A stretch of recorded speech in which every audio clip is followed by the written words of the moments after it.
So hello everyone, and today I thought I would grab this short time to talk to camera. I have some subjects to talk about, and because I'm in a bit of a rush today and it's very hot, I literally thought I've just got to sit down and and do it.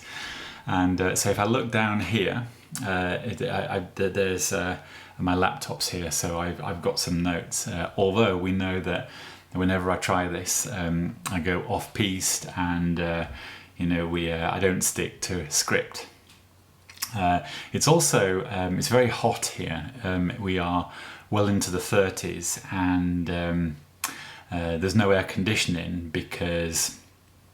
Actually, I don't like the idea of using energy for cooling when you can cool things down without energy. So, but it is hot, and the reason that the window is closed there is because the air outside is hotter than the air inside, and so. So I'm wearing this as well because it's a little cooler. And to make it worse, I've grabbed a coffee. That's more to wake me up so that I can talk.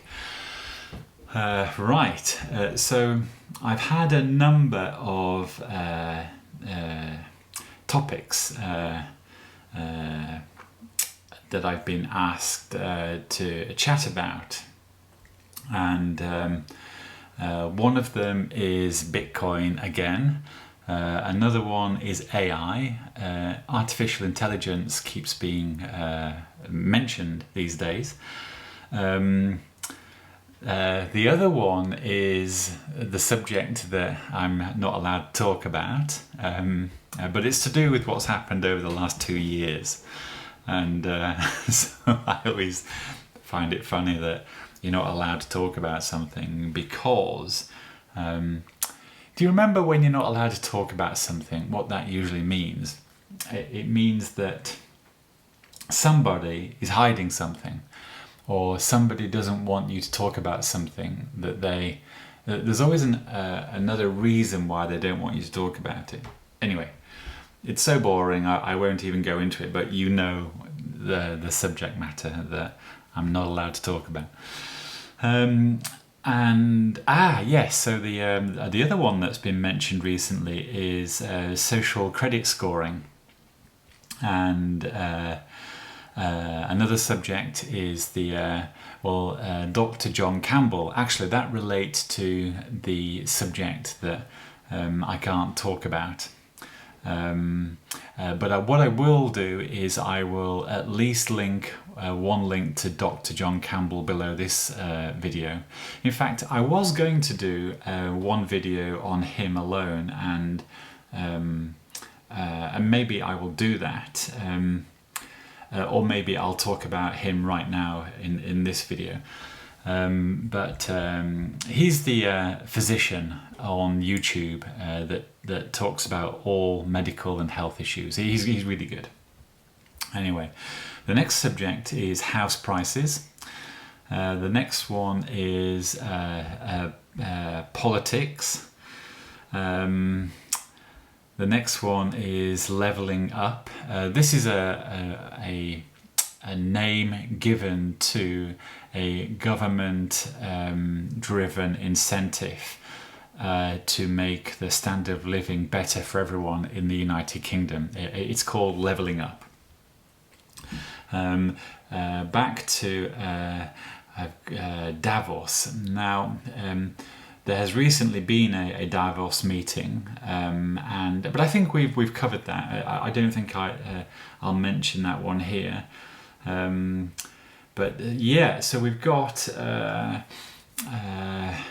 again the usual suspects, the economy. Now, I suppose the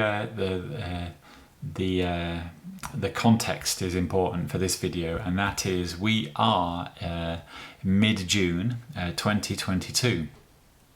We have the Russian invasion of Ukraine taking place.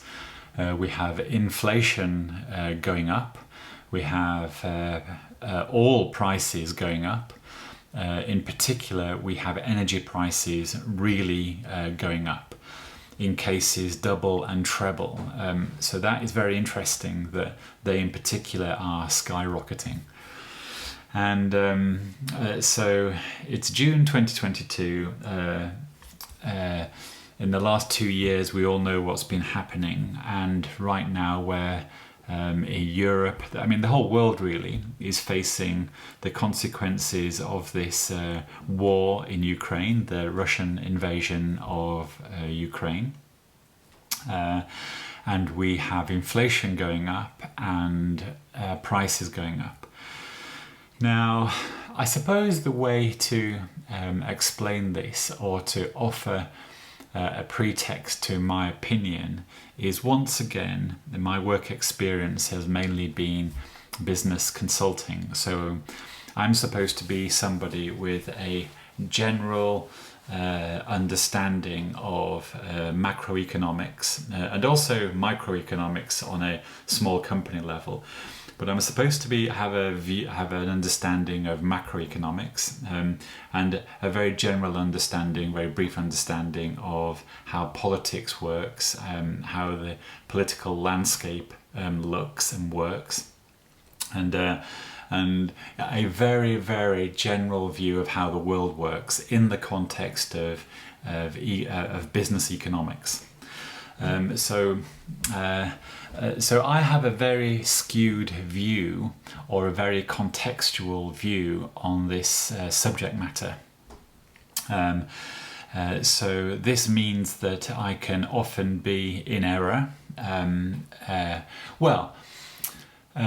Someone else might view my view as being in error. But just to explain to someone that has just come to this video and why I have the views that I do have, it's because of my work experience, and it's because of that macroeconomic view that I take.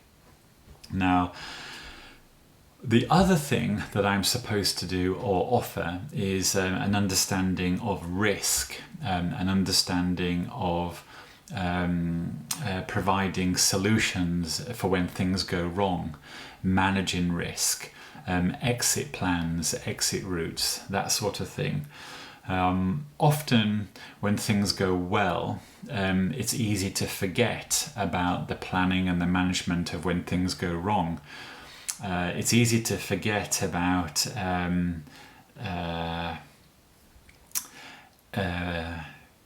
managing the likelihood of that process, managing expectations. That can be a real problem. That can also actually be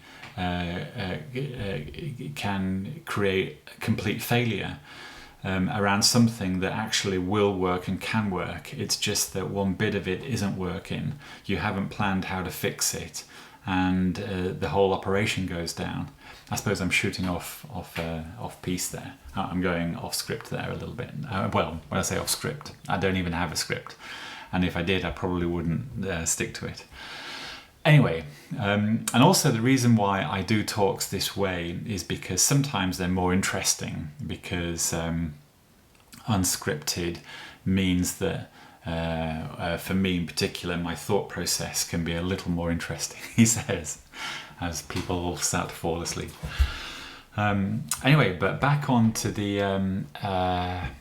economy and the world that we are living in right now. I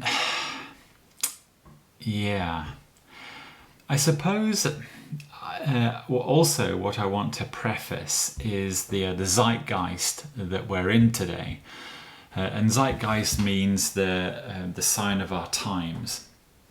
And once again, we are post this pandemic thing. We are facing an economic reset. Well, we're in an economic reset.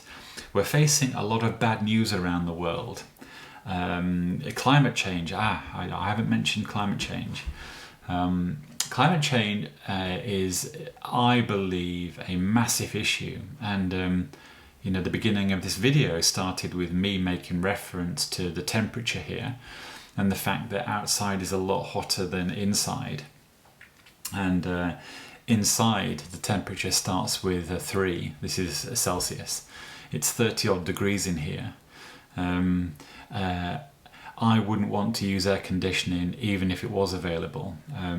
That's just one of my own commitments to not wasting energy.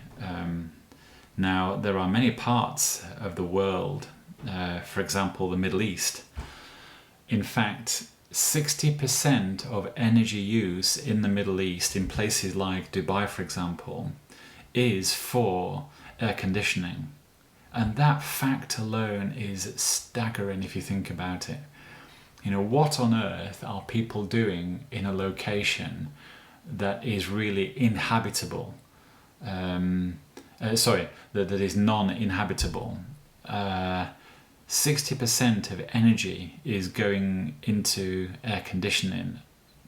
That is absolutely amazing. I think that is terrible. Now, other people might take the view there's nothing wrong with that. Technology has a solution to that problem.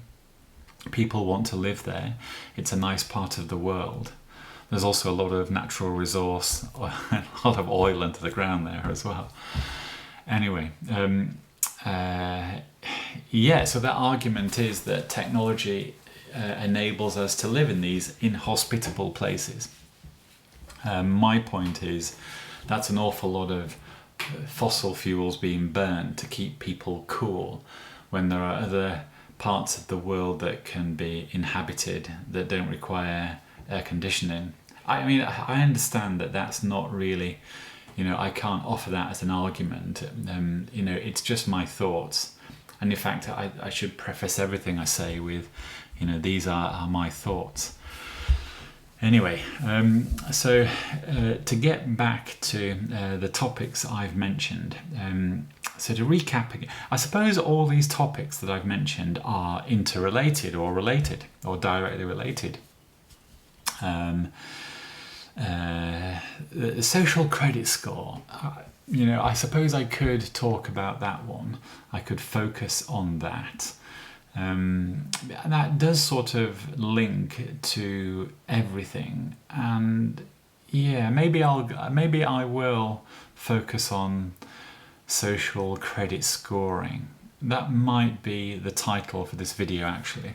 The preamble was garbled, I admit, but the reason that I think I'll fall down here is so that I can pull this all together and make a link to social credit scoring. Okay, so let's do that. Social credit scoring. Now, okay, so let me preface the context that I'm in. Now, I'm in Europe, and so when I say the West, I mean Europe, North America, Australia, New Zealand, Israel. It's because I find that people in those locations are particularly subject to Western ideals, and we all talk the same way really, and maybe I'm very wrong saying that. I was about to say South Africa, but I'm not sure that that South Africa does fit exactly the way that I mean it to. And I'm only making reference to those places to illustrate the framework of reference when I say the West. So in the West, we often in our news media and we often in business environments, we will talk about the social credit scoring system that China operates. And on the face of it, it's recognized as a bad thing. And on the face of it, to make a point, the reason that it's generally viewed as a bad thing is because information is being obtained about the individual, most of the time without their permission, and most of the time for a reason that the individual doesn't know, is not aware of. And so that's why it very quickly comes across as a negative. Because it's data that's being obtained without permission and for reasons that are unknown.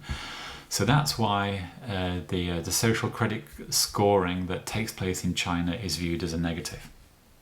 Now in the West, we view that as a negative and then we turbocharge it. So it's a negative, and we claim this is really bad. The reason they're doing this is to control people. It's really bad. But what always makes me laugh or think, what hypocrites we all are, is that in the West we are actually employing the same things. Now I have to say, this is my opinion. So it's my opinion that in the West we have we are operating a social credit scoring system. Now this system might not be public information, it might not be publicly known about, it might be something in a beta environment, it might be something being looked at for good reasons actually. And I can think of a few reasons that are good. The application of it would be for a positive. For example, around crime detection, crime prevention. A social credit score system, I think, would lend itself very well to anti-crime initiatives.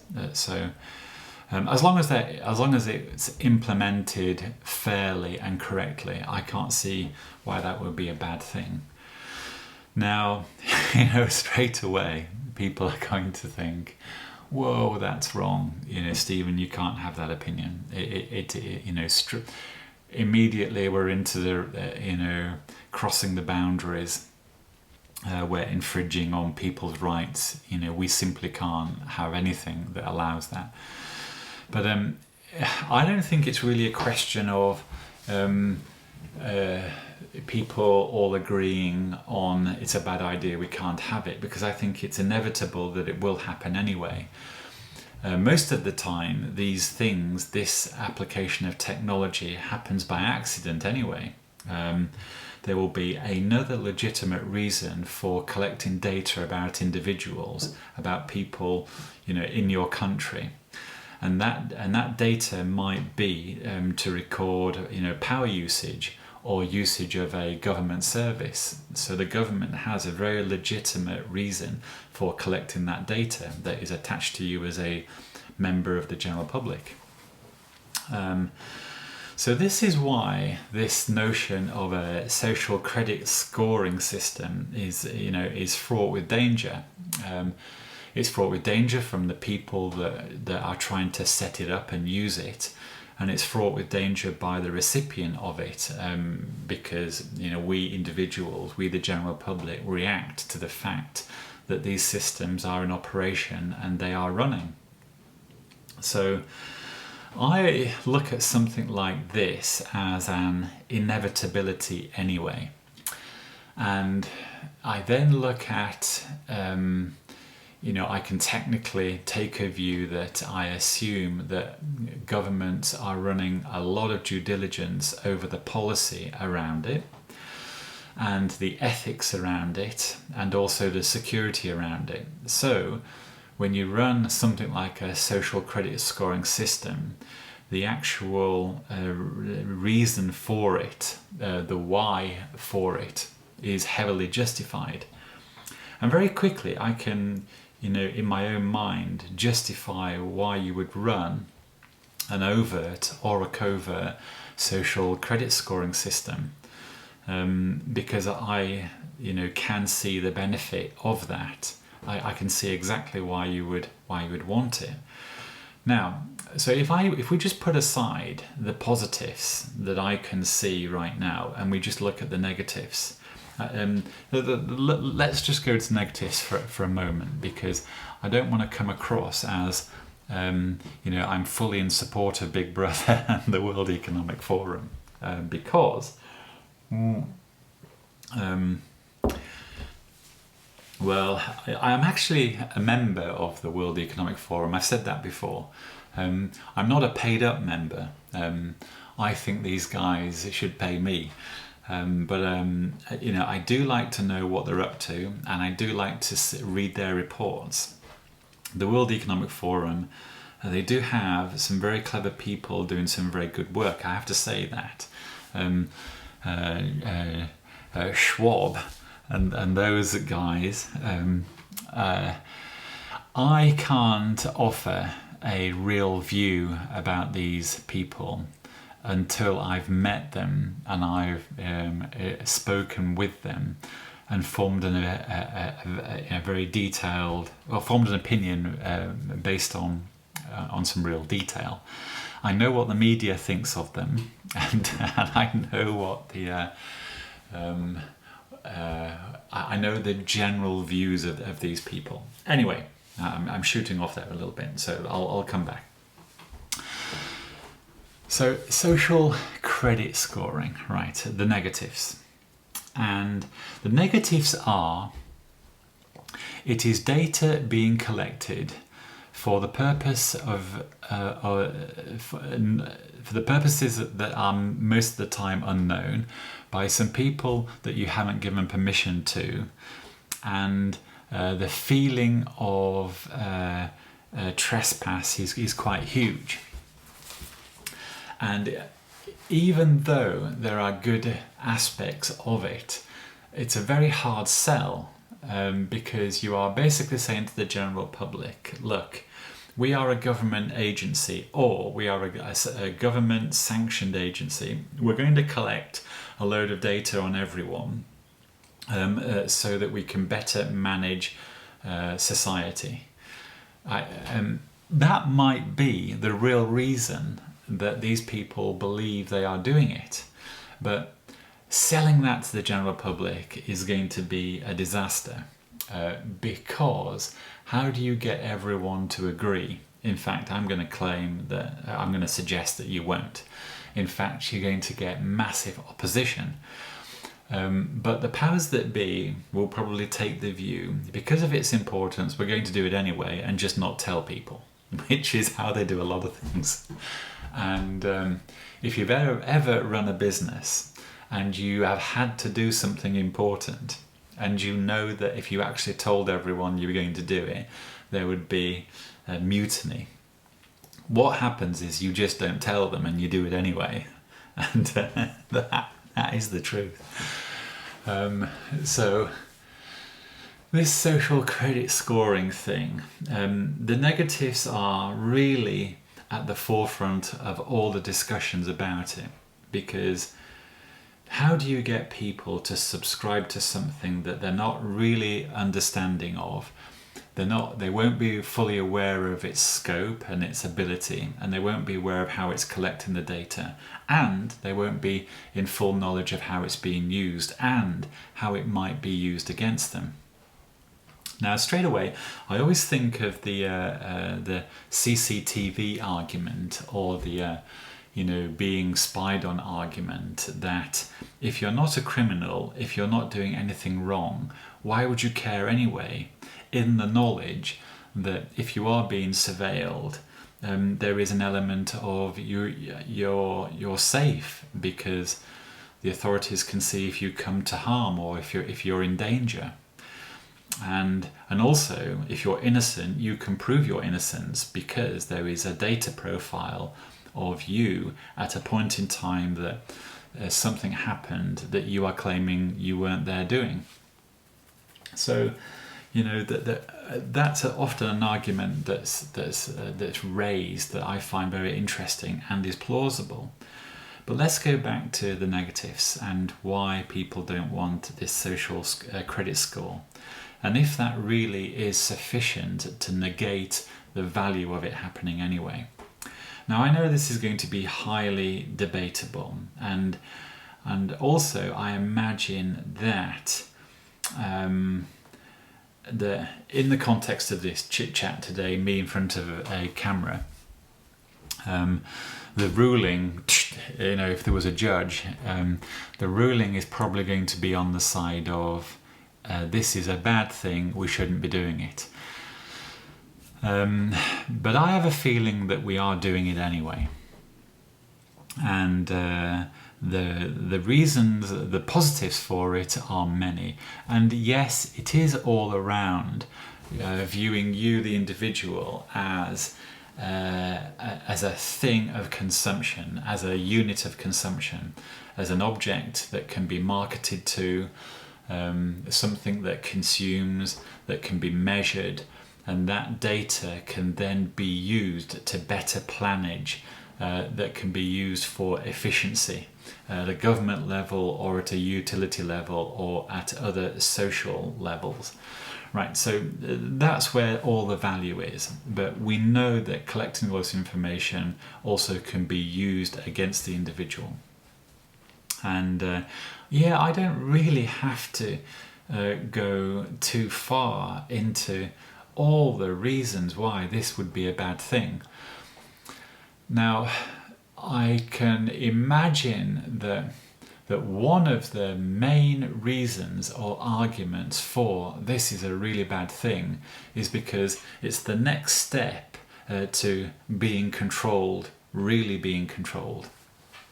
Because if the individual was happy to, allow and, to welcome a credit scoring system, what would be the next thing that a government might want from you? Would it want social conditioning, real life, brain programming, real life ethics programming, real life opinion programming? Because you could see why that might be the next thing that the government wants from you. If you've accepted the fact that a social credit score has some value and the government can take a view about you based on how you interact with the world around you, how much you consume, what your thoughts and opinions are, yes, it could use them against you. But it would only use that information against you if the government body or the things that control government, actually want to, perform actions against you. And again, that's a massive debate about the effectiveness of our political environment and our society structure. Right now, society is structured via what we call democracy. And that's where where people vote, and that majority vote elects someone that in theory is going to make decisions about how we all live and live together that are the best to our benefit. That's how we work today. To illustrate the risks, there is a dictator or a totalitarian dictator or somebody with bad intention could end up being elected because the general public have been duped, and that person could have a very draconian and bad way of treating people or wanting society to live and exist, and to play that thought out, that could happen. So this is why this subject is just so wide open. It's so debatable. There are so many large negatives attached to it in the light of the positives. And it does give the general public, the reason for concern, because it's highly concerning. The main concern, I believe, is, what it would be the next step. We individuals, we people are giving so much away. What next will they want from us? And there is an air of inevitability about that. And so that's the big concern, I think. Although I do believe the positives could be identified, and you know, a number of people in the population will accept those positives are valid enough for there to be a social credit scoring system in place that we all know about. But I believe that these systems are already in place anyway. You know, they are probably in a testing phase, and they're probably there because, in fact, what's there right now, I imagine it's all for a good reason. It can be justified. Let me say that. It can be justified. How widespread is it being used, and what level of data is it being used? I imagine it won't be that bad anyway. So I don't think we've got anything to worry about today, which is June 2022. But what the future holds, I think, is very concerning. And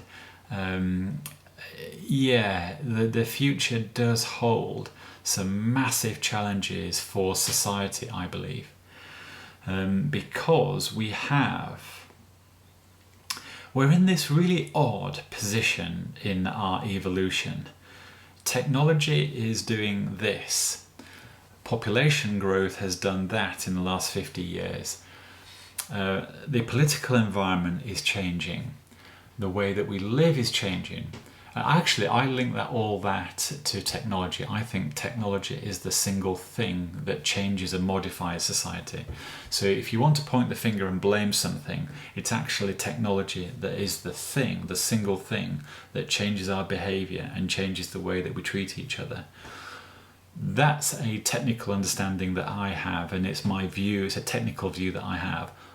Now, I must offer there is another reason why humans do change as well, and this is a more psychology stroke sociology view, and that combined with technology explains why society and our behavior towards each other is the way it is today.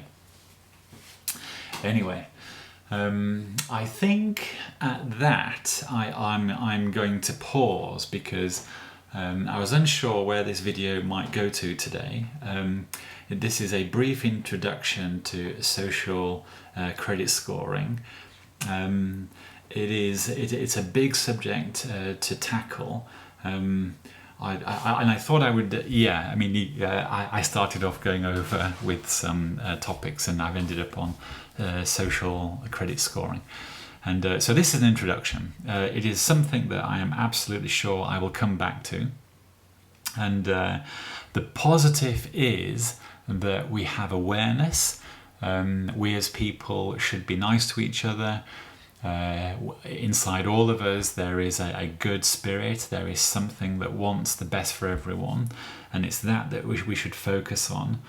And as long as we keep talking to each other, as long as dialogue remains, as long as our greed is kept under control, and our willingness to be greedy and lazy is, as long as we can commit to wanting our laziness and greed to be in sight and under control, we stand a chance of muddling through and getting into the future. Although I do find it, my own personal view about how we as a society, how the world is going to go into the future is a certain way, actually. I will definitely at some point offer a video that I very clearly offer you my thoughts of how the future will look. I will do that. Maybe I'll do that soon, because that might be interesting and get people's thoughts in motion. Anyway, I'm going to leave the video there because I'm very hot. And my brain is definitely falling to sleep here. I'm amazed that I squeezed that out. But I will try to make some more content very soon. Anyway, at that, I'm going to wish everyone a good day. I do hope everyone is well, and I hope this video is at least interesting to some people. And if you have watched it to put you to sleep, I hope you have a good sleep. Anyway, hope you're well, and see you again.